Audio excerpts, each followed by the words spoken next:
just ask if any of you here have actually seen the criteria for promotion and what the promotion structure of our faculty looks like and why it is that you might want to engage with that structure. I know a lot of people are joint staff, clinicians out there, and some people not. And so maybe just raise a hand if you have seen the criteria for promotion to whatever next grade you would be in line for. Okay, Gavin's seen them, Nick has seen them, and Elizabeth. Cool. So I do think it's then worthwhile, thanks, you can put hands down now, Vesna also. I do think it's worthwhile then that we can start off looking at the criteria for promotion and then looking at the new format for the faculty CV that they're asking people to fill in as their promotion, as part of their as evidence for their promotion application.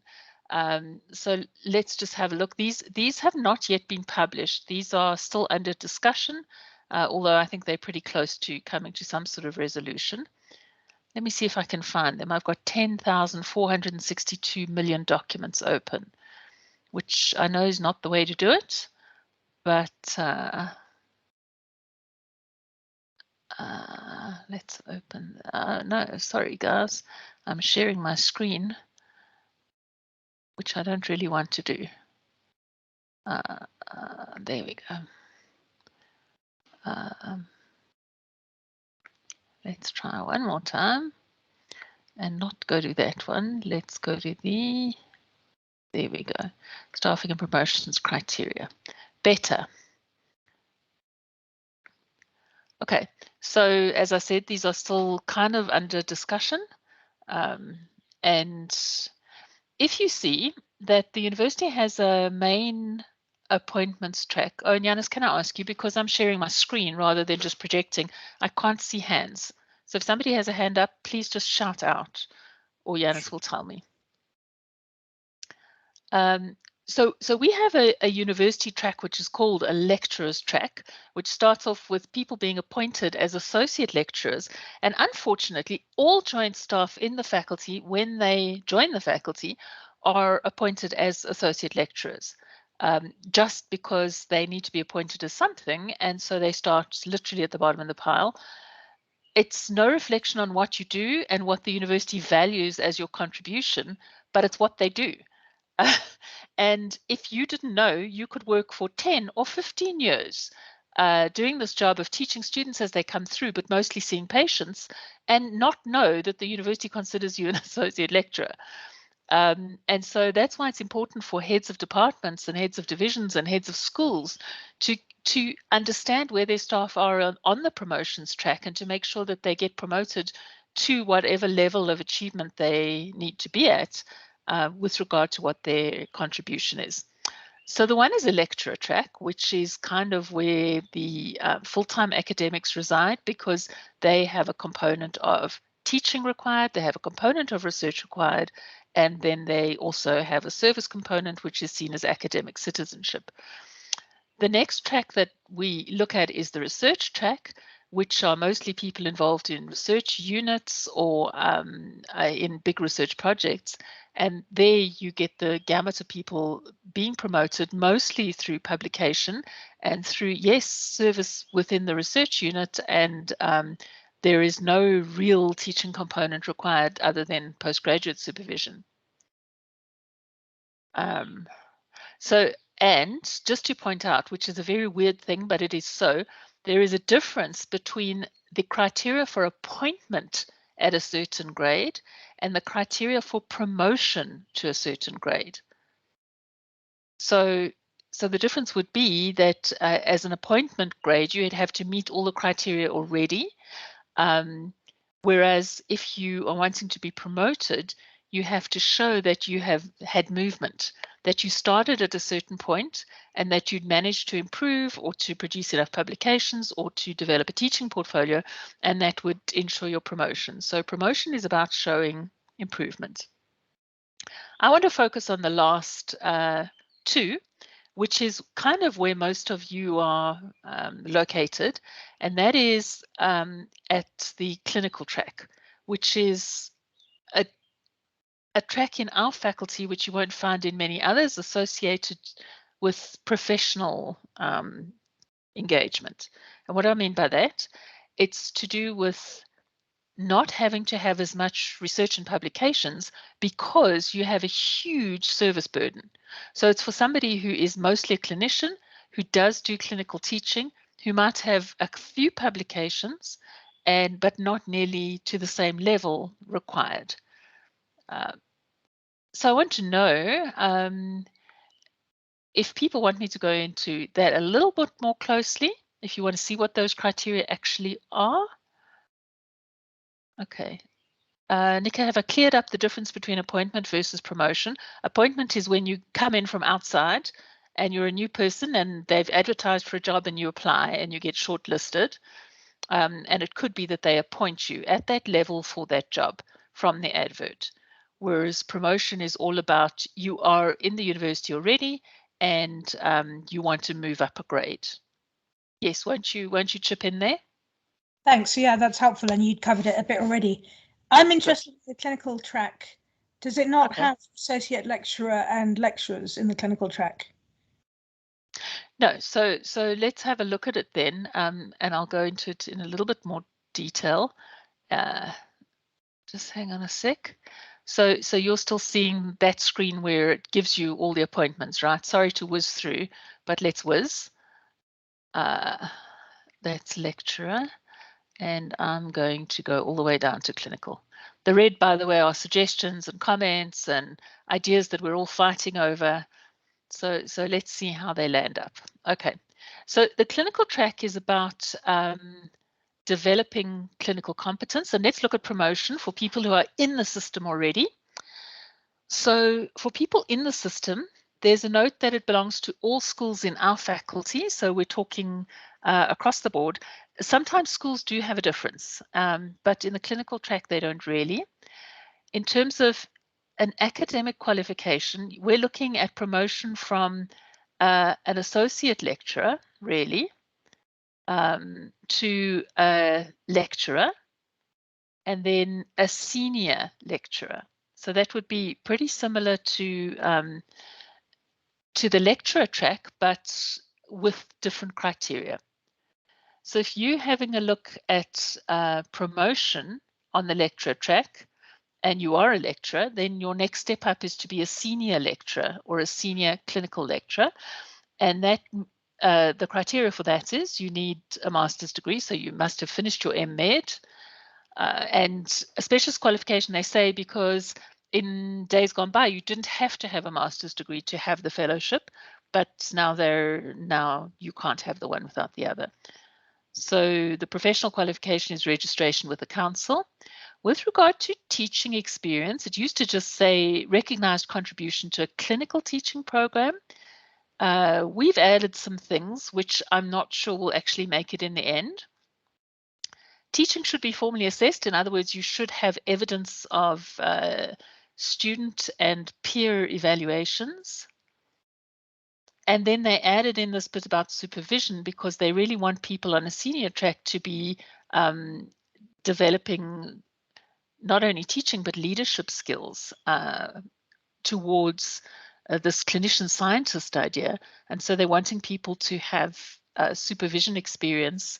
The things in red, though, are not yet confirmed. So with regard to the teaching portfolio, absolutely you would need to have evaluations, and you would need to be able to record what teaching you do and how you do it with your philosophy. And these others are nice to have at the moment, but not expected. Now, here comes the huge difference with the clinical track. When you look at the research experience, they want 2 ISI accredited publications, compared to, for a senior lecturer in most of the other schools, not a senior clinical, but a senior lecturer, you need between 8 and 10 publications, depending on the school. So that's a huge difference in research output right there. And why they do that is because it's to acknowledge your service record, and here it comes in, at least 3 continuous years of academic service in a joint position. And then they snuck in here this idea of an established and respected reputation. So now, what sort of evidence are they talking about there? And what they mean is if you've been invited to give a keynote address at a conference, or if you work in your local organization, like the Alzheimer's group or the Kidney Failure Association or whoever they are, and if you participate in any sort of national clinical body, or if you are associated with examining for the college or that kind of thing. And then they give the caveat that a candidate should be either distinguished in respect of one of the 3 or more than competent in kind of all 3. So you could be a novice and you could, so what do they mean by distinguished? So it's how you actually achieve those criteria. And it's interesting to say that although they say you need 2 publications, that's their level of competence. And so they won't let somebody without the 2 publications apply for this grade, but that doesn't make you distinguished. You would need more than that to be distinguished. And let me just continue before we take any more questions. And that carryover is strongly what influences the adjunct professor slot. See, an established and respected reputation. And then if you look at the adjunct professor slot, they very much have the same requirements. So here they would want somebody not just with a master's, but with a doctoral degree. You would still need your professional qualification and registration with the council. They still want evidence of teaching, but rather more in terms of curriculum development and admin and planning. For an adjunct professorship, you need at least 8 publications. So now what's interesting for me here is that is the standard level for a senior lecturer track is between 8 and 10 publications. For an adjunct, they're saying you need 8, but that's in relation to the amount of clinical service that you give. And then standing in the profession. And they say this is the critical criterion. If you don't have standing in the profession, it doesn't matter how many publications you have, they're unlikely to grade you as an adjunct professor. If you've got many more than 8 publications, what they might do is encourage you to go on the lecturer track and to apply for associate professor, where you need at least 20 publications. So if you don't have standing in your profession, you can carry on doing publications and you'll make the associate professor grade. But if you do have standing in your profession, then you can go with fewer publications. And here they say awards and public recognition, keynote speakers, conference chairs, external examiners. I mean, most people by this stage do have that kind of track record. Okay, so let me kind of find what's happened to the rest of you here and see if there are any questions or queries on that. Okay, so Nika, let me just see. All right, Scott, I've seen there's only associate lecturer and lecturer in the lecturer track. No. So can I go through the questions now?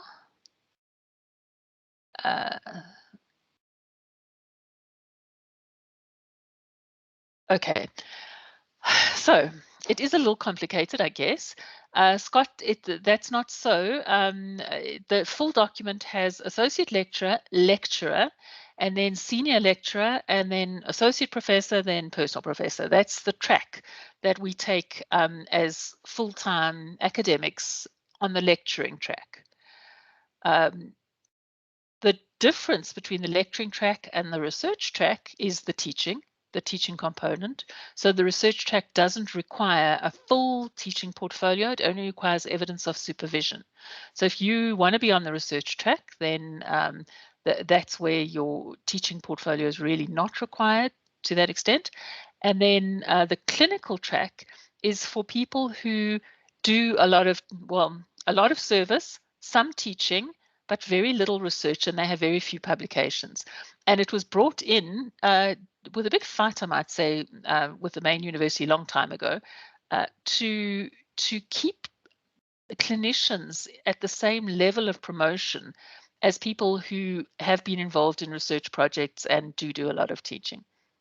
And so the requirement for the clinical track is, yes, you do need to be a clinician, particularly in good standing nationally and possibly internationally, but you need way fewer publications. Okay. Nick, I'm not sure what your not happy about the beyond expectation in service record, but yeah. Do you want to give us a discussion about that? I just, when you were showing, I think it was to senior lecturer from lecturer. Mm. On the right hand column there, it said within the clinical service criteria, you need to show that you're above expectation. And GDOH is incredibly Yes. inconsistent and lax about even doing those assessments. So I don't know how you would show a record of that to your VITS promotions committee. So usually you have a clinical line manager or an academic head of department, and those people are accountable to what the university standard is. And they're the people who would be giving you that recommendation rather than the GDOH people. So, yeah, but it is acknowledged and accepted. I understand that. It's very hard to justify that you've done everything in your power to do what they're asking you to do, never mind exceeding expectations. And then you haven't had a formal assessment. We're going to talk about those assessments just now. Okay. Elizabeth, what is the criteria for consideration for a senior lecturer? Okay. 8 publications. Well, Elizabeth, it depends on your department. So some schools differ. You would, I'm not sure, I guess in the Office of Teaching and Learning, you might fall into School of Clinical Medicine, and they want 10 publications. So, and they only will include book chapters if they've been peer reviewed, and you have a letter attesting to that. From whoever peer reviewed it. So they look specifically at research publications. They won't look at editorials or letters or review articles. So they need to be clear research publications showing a trend of research or cohesive research.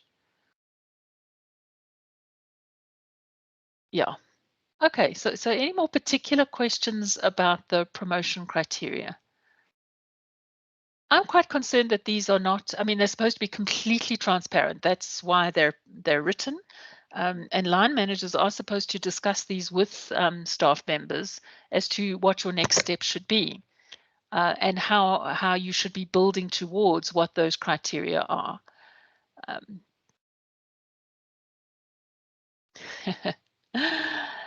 Yeah, Nick, it depends how you write it. And you're going to see just now when we go through the CV portfolio, how they try and draw out of you the things they want to see.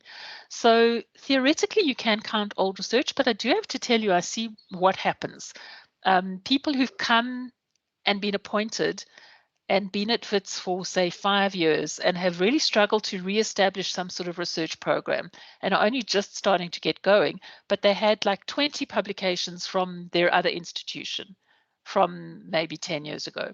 So they come to the staffing and promotions with this track record and they say, I've actually got plenty of publications and I want to be promoted. And the committee will look at it and say, what have you done specifically in the last 3 years? And has this been built up by things that you did before? And unless some work has been done at WITS, they're very unwilling to grant a promotion straight away. They might send you back for career guidance. And the whole thing about this is the feedback is supposed to be very positive. It's not supposed to be, oh, you failed and you didn't get promoted and it's going to be a big fight next time around. The whole idea is it's supposed to be developmental. People are supposed to see where their perhaps weaknesses are and be helped towards maybe bridging those weaknesses. And the whole idea is supposed to be building strong staff within the faculty, although I'm not sure how good it is to build cookie cutter people. So I do think there's space for individualism, and I think that there's space for imagination, but they won't take 30 papers published at some other university and a track record of 5 or 6, or I saw somebody once with 11 years where she hadn't managed to produce anything at WITS, but she had like 35 publications previously, and they were immovable. It was actually difficult. Does that answer the question, Nika? It does. I'm just wondering, who are they? Like, who's on this committee? Okay, so it's an interesting thing. All faculty committees are put together by what they call a nominations committee. And who are they? So the nominations committee consists of all the heads of schools. So it's essentially the people who are associated with deanery, heads of schools, head of HR, the faculty registrar, and that's about it, I think. And they sit and they look at the structure of the committees throughout the school, throughout the faculty, and they will appoint people to specific committees, and that's how the Staffing and Promotions Committee is constituted. So Staffing and Promotions consists of several people from HR, all the heads of schools, and then certain other constituencies represented, for example, the Transformation Committee, the Office of the Assistant Dean Teaching and Learning, the Centre for Health Science Education. What other special constituencies? Can't think of any other at the moment. So these are all people who kind of meet each other on a regular basis anyway. But within the committee, there are people who have specific tasks. Like, for example, my task is always to read the teaching portfolios and to make a formal comment on them at the meeting. The meeting, especially the professorial meeting, is chaired by one of the deputy vice chancellors of the main university. So at the moment, our DVC in charge of our staffing and promotions is Professor Lynn Morris, who's the DVC research at the moment. So she joins the meeting and she waits for all of us to give the reports on the portfolios that have been uploaded. And then there's always an element of discussion where they look specifically for the criteria that they're looking for, and there's justification and argument. For example, a head of school will present somebody, and usually it is the head of school that presents the promotion, and they'll say this person has 35 publications and they've taught so many classes and they've been involved in curriculum review and they are involved in academic service of some sort. And then other people can chip in, like our Deputy Vice Assistant Dean Research often looks at the H numbers that accompany people's research and whether there is a contiguous research pathway that you can check through, and whether somebody's doing independent research of their PhD research, whether they had a postdoc, you know, all that kind of stuff speaks to the kinds of things that the university is looking for. And so that's who they are, the Staffing and Promotions Committee. It's usually very collegial. People certainly try and assist people and build them up rather than break them down. But it can sometimes get quite hectic. Scott? Afternoon, Shira. Great. It's nice to see you and everyone else on the call. Thanks. I'm always really glad to have these promotion talks. Thank you for helping to clarify. And I'm sorry I had to step away for a moment for another call. I put a question in the chat, so I don't know if you answered that question yet or not. It was just asking, what are the criteria for the main tracks? Because I see there's, you know, the clinical track, the lecturer track, the researcher track, and who falls into which and why? Because obviously that makes a big difference. I mean, someone like myself, you know, and teaching, running this program, clinical work, but yet do I need the 2 publications for senior lecturer for clinical track, or do I need the 6 publications for senior lecturer in the lecturer track? And where do I fall into? Am I a clinician, a clinical track, or am I the lecturer track? Thanks. So it's very much how you view yourself. Because within the faculty, all full-time staff are by default on the lecturer track. So that means you would need the teaching experience, you would need the research publications, about 8, and then you would need some level of academic service. However, you are a clinician and you do clinical work. Although the question is whether you're like a joint staff member doing primarily clinical work and then some teaching. Shabir, I see your hand, I'll get you now. So that's what differentiates you, and you must make that decision whether your clinical work will stand up against full scrutiny with regard to how your peers see you. You know, are you doing clinical work in the hospitals and some teaching, or are you teaching primarily and then doing a little bit of clinical work? And that's what determines the difference between the two. The research track is almost completely different. It's where people are involved in research projects and they're really not interested in teaching and they don't do much of it. The odd little bit here and there, but they only do research supervision, and so they happily go on the research track without much of a teaching portfolio. Scott, does that answer your question?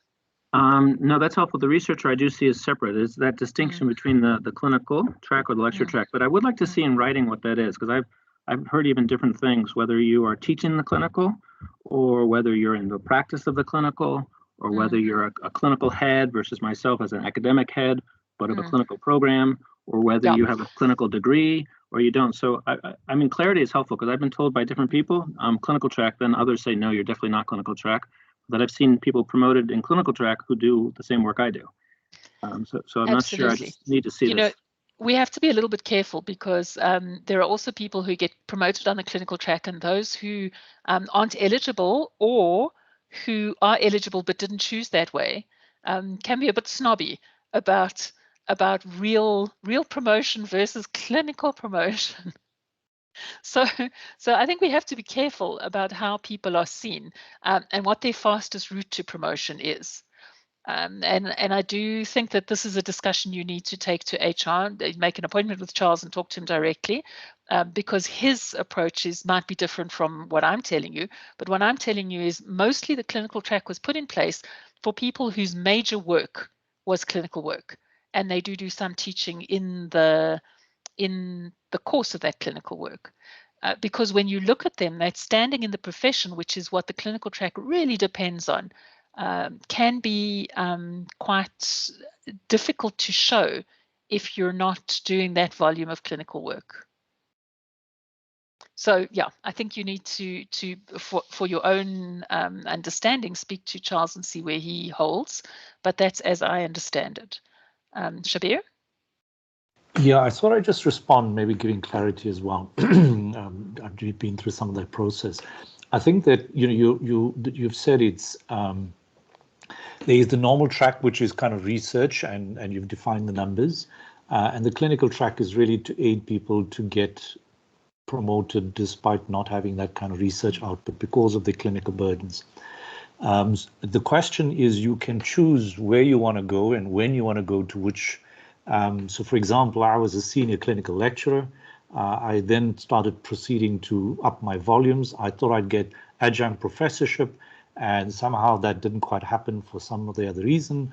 And then it built up where I landed up, applying for associate professorship, and then got that. So I think it's not a fixed line. You're not choosing to be that, but I think it's about catering to you. So if you are the kind of person who's sitting there doing lots of great work clinically and achieving sort of recognition for that, but haven't got the time to publish, it's giving you this opportunity to get, for example, somewhere, particularly professorship. And I think a lot of people just sort of see the 2 publication and get the adjunct professorship, and off falls the adjunct, and they're just professor, and they're happy with that. And then they don't want to pursue anything more because they've got that. So I think that is just my take on it. Thanks.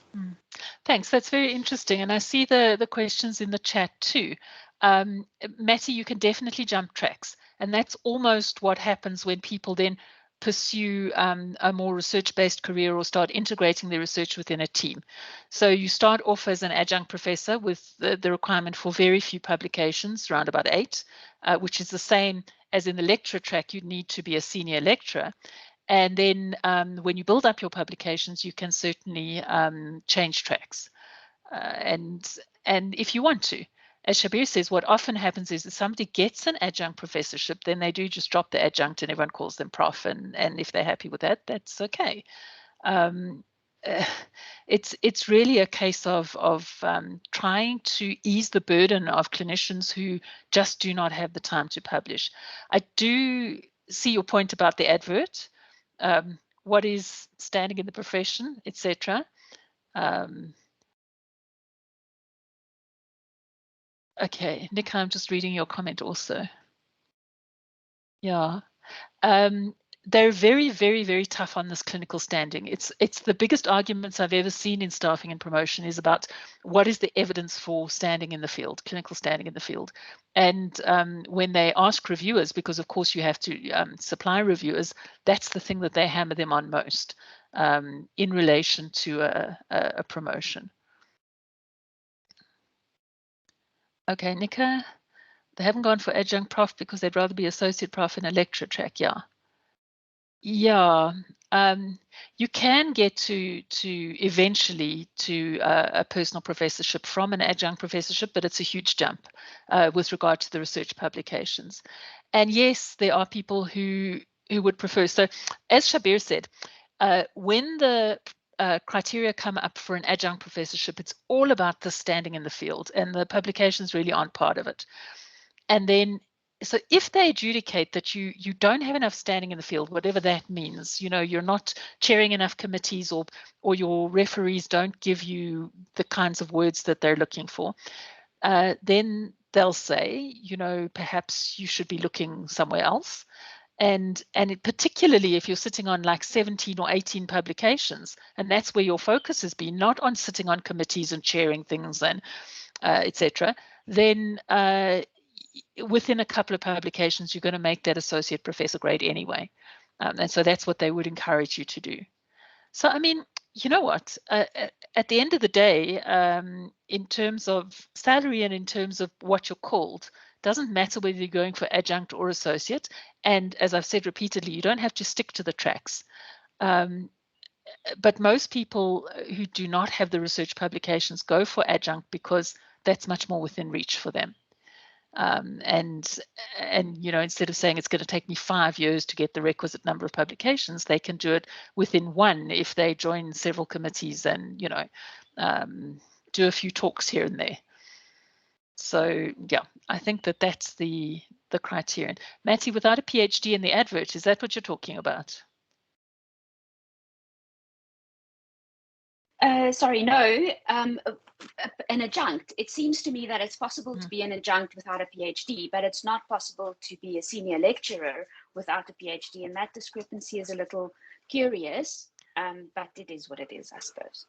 Yeah, they are making it now that they would prefer for an adjunct to have a PhD, or at least some sort of higher degree, perhaps within the profession. So if you look at those criteria carefully, they do specify some kind of, I'll tell you exactly what it says. Adjunct professor, professional higher or doctoral degree or equivalent in an appropriate discipline. So they're not going to say specifically if you don't have it, but they would prefer for you to have it. Okay, so Nika, you ask a really important question. If your salary is paid by the Department of Health, the VIT status actually doesn't have very much impact because your salary is not being paid by VITs. But it does have impact in the kinds of things you can participate in and in the kinds of service that you can give. And so, yeah, it is about academic kudos. It's also about if you do want to swap to another university, and it's also about recognition of your service. Because I don't think it's fair to, you know, ask you to work and to hold the department together and to do all of the hard work that you do, not only clinically, as Chuma says, she has to go back and see patients, but also in teaching. and then not to get rewarded for it. Okay. Okay, so now can we look a little bit about at this new template that HR has put out, and you'll start to see the ways that they're trying to guide you towards what they think counts. Has anybody seen the new templates? Has anybody tried to fill it in? Yes, I've tried. I've tried. If you remember, I was telling you last time we had this talk, I think for like 5 or 6 weekends in a row, I was filling in this CV template, and I still have more to go. And it's just, it is a real dedication to time and process to fill it all in. And then it frustrates me, I have to be honest, because I feel like there's so much I have here, but yet I don't have those number of articles. So irregardless of everything else I put there, it won't matter how broad all this other stuff is asking, unless they come out with this new teaching track, because it still frustrates me is that, you know, as the lecture track, we are doing so much teaching and our hours are spent teaching, or we're designing curriculum, or we're building a program, and may limit our time for research. But yet the clinician, you know, is given that time. But the teacher, the educator who spends a lot of time in the classroom or time preparing is not given that time. But maybe this new teacher track addresses that. Yeah, so clearly that's something I would support as we go. Although it was part of the university structure before, and then they took it away. So I'm not sure how they would bring it back. But one of the things we're looking at is trying to embed more teaching criteria, which would count against, if you like, a research track, because they seem immovable over some things. Let's go with Elizabeth first, and then Shabir. Thank you, Shira. I've looked at the form. It's quite taxing. If by just reading through, you'd find that you don't even have some of the materials offhand, and you have to dig them somewhere, and sometimes you can't even get them. And it's more of not just filling in, but you have to conceptualize some of those things. And yeah, it really requires someone to take maybe a month's leave. Yeah, possibly a month's leave. And I do think it's important that we should engage with it. So one of the ideas was that we should make some time during the week where you at least tackle a section of that portfolio and you keep it current, because then, Scott, as your publications build up, you can add them in, and you don't have to then start from scratch when you suddenly say, okay, I've got 3 weeks before the next staffing and promotions committee, and how do I fill this whole thing in? Shabir? Yeah, no, it is very arduous. Having been through the process, it does take a bit, and I think talking to other people who've been through it, and sometimes using the language that they use and understanding how to frame things is actually quite important. So don't just dive and do your own thing. I think talk to people who've gone through it.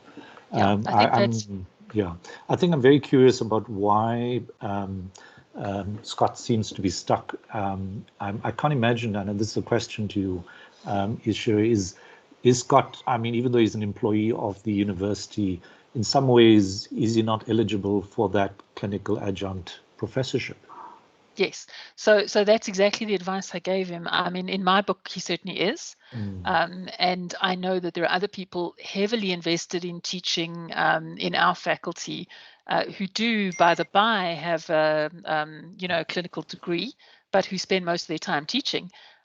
Who will be looking at this adjunct professor track. And so, Scott, it's absolutely worth your while to pursue it and see if you can get them to recognize that that is the track that you want to be on at the moment.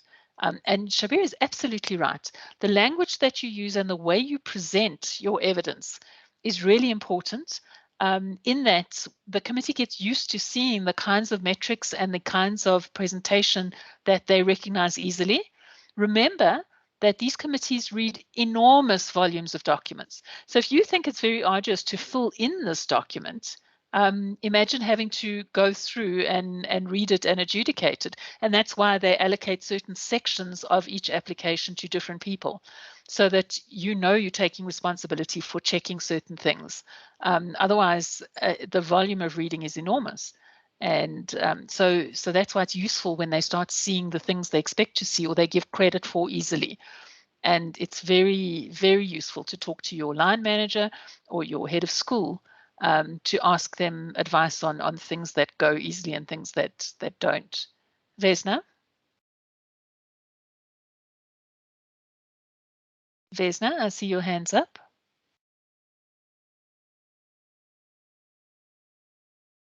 Do you have a mute button there? Hello? Yes, hi, now we can hear you. Okay, so I just want to say it took me exactly 2.5 months to fill in that form. Yo. Because I worked till 6 o'clock every night. And that was like, that's how it goes with us clinicians and clinical teachers. But what I've realized through, like you said, I set certain times for exactly that every day. And what I realized, once you do it, you basically have your whole academic life in it, and you got your gaps. You can see them there yourself before it goes to the committee. And I think it's worthwhile. I think it's a very good thing to do. However, I would advise whoever goes for that to allocate certain time every day for a few months and fill in. And I actually had to, because I had to fill in how many courses, because it insists that you say how many students did you teach. And it was very difficult for me to find the documents for 97, 98, 2000. But I actually went through that process. And it's like going through the memory line, And so it has two, I see it as a two-folded purpose. First of all, to stabilize you in the point of view that you can apply for promotion anytime in the future. That's very important to remember. Once you finish that form, which is very tiring, Shira, very demanding, then you basically are set to move forward, you see, and you can just update it every year, every month, depending on what you're doing. So I know it's very painful, but I would actually, I was thinking to say to you, this form should be sent to everyone in the faculty and say, hey, why don't you use this before you even think of applying, to keep your record of your work, And then that cuts that time. I had to squash it in 2.5 months, and it was like really painful. And I must say, Shira, there were times when I thought, I'm just not going to apply for this. It's too much, Yeah, And I think a lot of people get put off. That's what I was thinking. How do we not put off people? How do we send this form in advance and say, hey, give it a 1 hour time every week, just update it a little bit. You know what I mean? My passion actually will be in the future to encourage people to apply for promotion, because one thing that you brought in today is that staff doesn't even know that, especially joint staff, that there is a track that you can apply, that there's an associate lecturer. Because for us joint appointments, we really don't get anything out of it. Yes, we get a recognition. And like, for instance, in my case, I'm doing it for different reasons, not the personal ones. And to encourage people to do it, to show people that we can do this and it means something.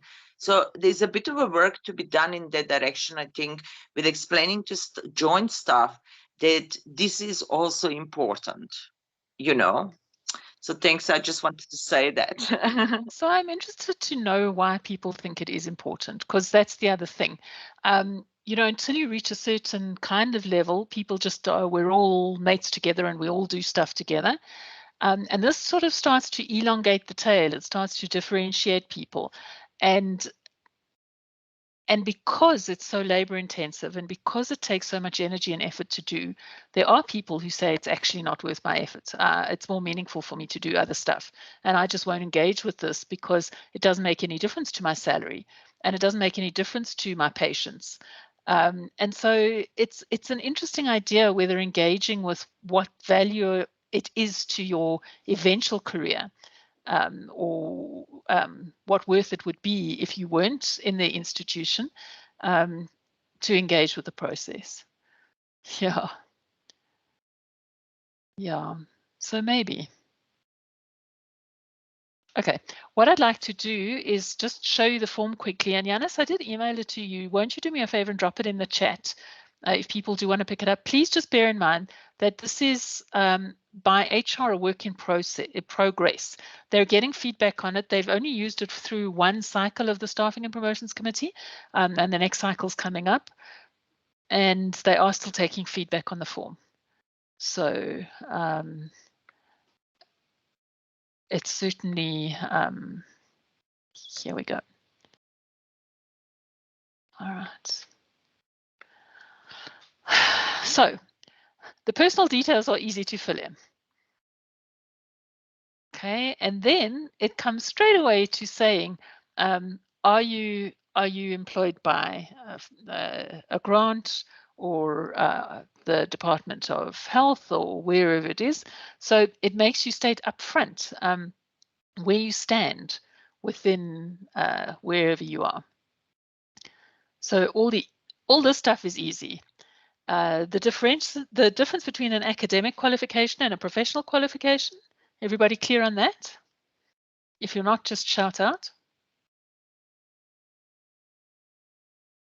I know where. I mean, I know which ones come from which places, but I'm guessing what value they have in this process. So it's so interesting that they do differentiate. And here they're saying your clinical qualification, your professional qualification is whatever your degree was. So if you're a physio or an OT or a maxillofacial surgeon or, you know, whatever your professional qualifications are versus your academic qualifications. And here there's a little bit of crossover because anyone who does their specialty through the college now has to do an M.Med. And so that becomes an academic qualification, but the college qualification is the professional one. So that separates out. And then obviously what they're looking for is an academic doctorate or higher doctoral degree as distinct from your professional qualification. Then positions held where have you worked, and here we come to the section on teaching and learning, which they've tried to break down into what we spoke about in terms of developing your teaching portfolio, but I find the form quite cumbersome. So they're saying personal reflective statements summarizing your educational philosophy. They don't want pages and pages of it. Think how long it's going to take me to read it. And it informs your pedagogy, assessment, curriculum development, mentoring and support, and then postgraduate supervision and scholarship relative to the established promotion criteria. And I find it very interesting that the promotion criteria with regard to teaching, very few of them include scholarship as showing your commitment to teaching. So I guess that's a good thing for people who are publishing research rather than people who are publishing about their teaching. But Scott, that might be an interesting caveat for you. If you do want to start publishing about your teaching, you can add that to your research publications rather than your teaching portfolio. So interesting that they try and differentiate. Okay, and then here is where they start with the absolute details. What undergraduate teaching do you do? And as Vesna said already, contact time in hours, what's the course code, how many students are in the class, what's practical, what's tutorial, and then how long you worked in curriculum development, etc. Project supervision, undergraduate level, and then at the postgraduate level. And then they say happily, this might not be applicable in clinical teaching. So one of the things I've asked them to include is a way for you to document your clinical teaching. That should make it slightly easier. Okay, and then to note, as we've said before, that supervision of postgraduate students does count as part of your teaching portfolio. But what's interesting is in years gone by, you didn't have to, as part of your promotion, submit comments on the level of your supervision. So, for example, they say master's and doctoral examiners reports in order to prove that you supervised the student okay and that there weren't major gaps. And that's supposed to come as evidence within your supervisory capacity. I don't know how you feel about that, because I do have to say, especially with postgrads who are pushing to finish, they'll often not listen to comments or submit despite you saying that you think they should work on it for another 3 months or something like that. And so I'm not sure that it's fair to put those kinds of comments as part of your intrinsic skill. What do others think? Matty, go ahead. I agree with you. I think that is rather curious. Also, if you have discrepant external examiners reports, so I have had, and many of us have had this, where one examiner either fails or barely passes the project, whereas the other examiner awards a distinction. So which one of those two do you choose? Do you go with the external examiner that gave the distinction? And I mean, I had this external examiner that lauded the project because it was, in her view, at the same level as a PhD and yada yada. And then the internal examiner, without any publications, just incidentally, proceeds to say, but this needs major corrections. And so I mean, how do you? And then when you complain to the faculty about that, then they just say, sorry for you, you chose the people. You need to kind of take your medicine and move on. It's really rather strange. No, I do find it strange, and that's why I'm very interested in how HR are mandating the kinds of evidence that they think is adjudicable in a promotion. And I do have to tell you that in the last cycle where I saw people trying to engage with the form and add the details, they skipped a lot. Okay, they have not been sticking to the letter of what HR has sort of dreamed up that is suitable evidence for this kind of thing, and I think with reason. So let's look at it with a pinch of salt. I don't know, Yanis, if you managed to oh, thank you very much. You dropped it in the chat. So I'm less worried about going through every single line.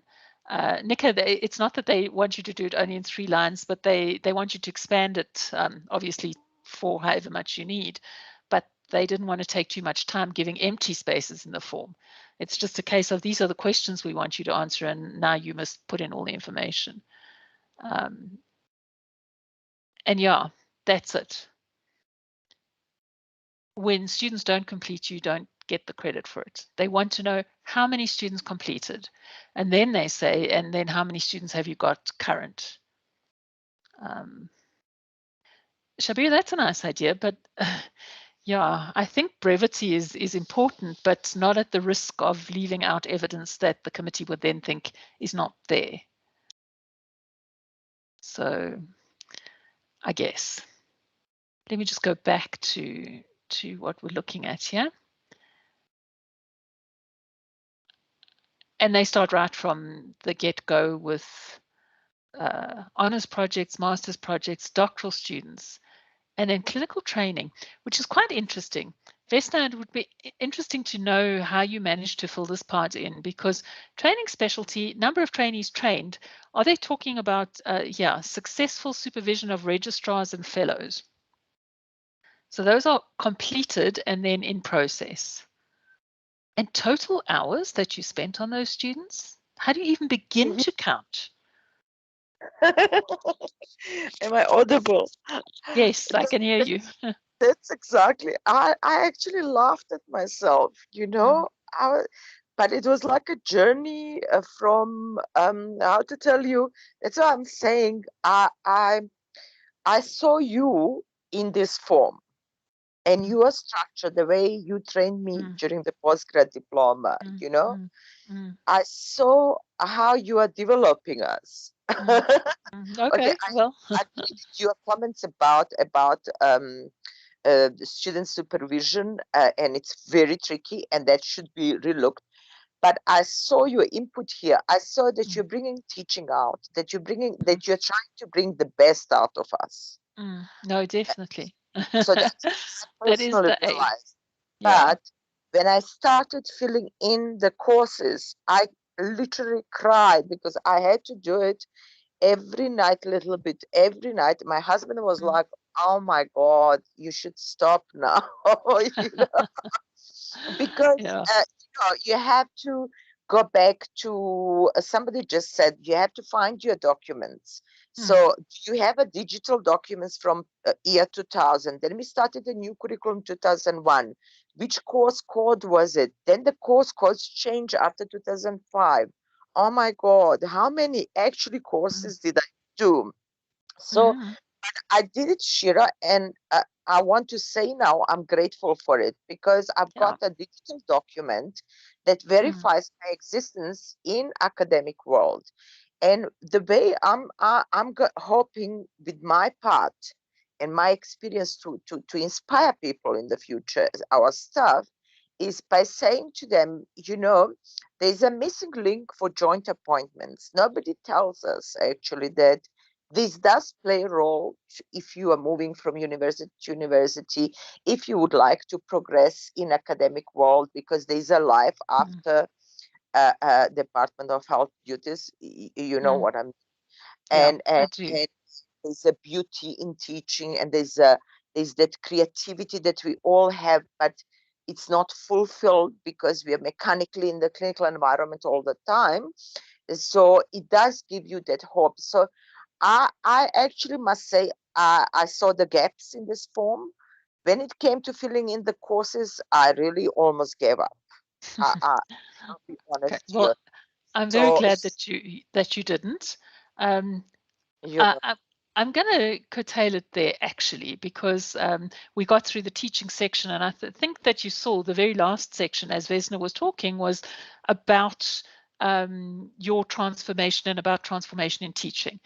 So that's the place where you bring in your evidence of lecture evaluations and show how you tried something new, or you tried something different, or students liked it or didn't like it. It doesn't matter what the student said. It's to show evidence that you have asked for that feedback and what you've done with the feedback when you've got it. And it is arduous, I don't think there's a doubt, but you now all have a copy of the CV requirements to have a look at. And I like Vesna's ending, which was that it then becomes a document for life, very much like your overall teaching portfolio.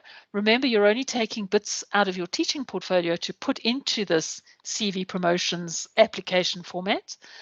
So there are two different things, but at the same time, one can integrate quite seamlessly into the other. And so these are living documents that you need to keep working on all the time. Vesna, you want one more word? We're just over time now. Just a short one, just to say that one of the things, Shira, that staff is also scared is that evaluation that we do through university. And I keep on saying, because I've done this for 20 years, and I appreciate it from the point of view, it's independent from you, from anyone. You know, you get that little sparkle of response. And I used to do my own self-evaluation anonymous surveys with my students and you progress on basis. So maybe in the future we should debunk this a lecture evaluation, peer evaluation, and everything for staff, so that they understand that they will not be punished, they will not lose the job because they will not be degraded if the report is negative. If it's negative, it just shows that there's something that you have to improve. That's all. Nothing happens. Yeah, no, I agree with you, and that is a comment to make. Okay, so I'm very happy to have had this discussion today. I think it's important for us to share our experiences and also to try and clarify what it is faculty is wanting from us. Nika, I see your questions in the chat. I'm very happy to get to them, but I don't want to hold people over time if they have to rush. There is a section there for whether you review for journals. And also, in terms of building your teaching portfolio, Yanis ran quite an interesting session on platforms that you could build on. I'm not so keen on the Ulwazi portfolio platform, just because it's a little bit flat and you have to build it up to make it look nice yourself. You can keep a OneDrive, you can keep a G Drive, you can keep anything you like as long as you keep it all together and you keep it in the sections that you're going to need to extract from.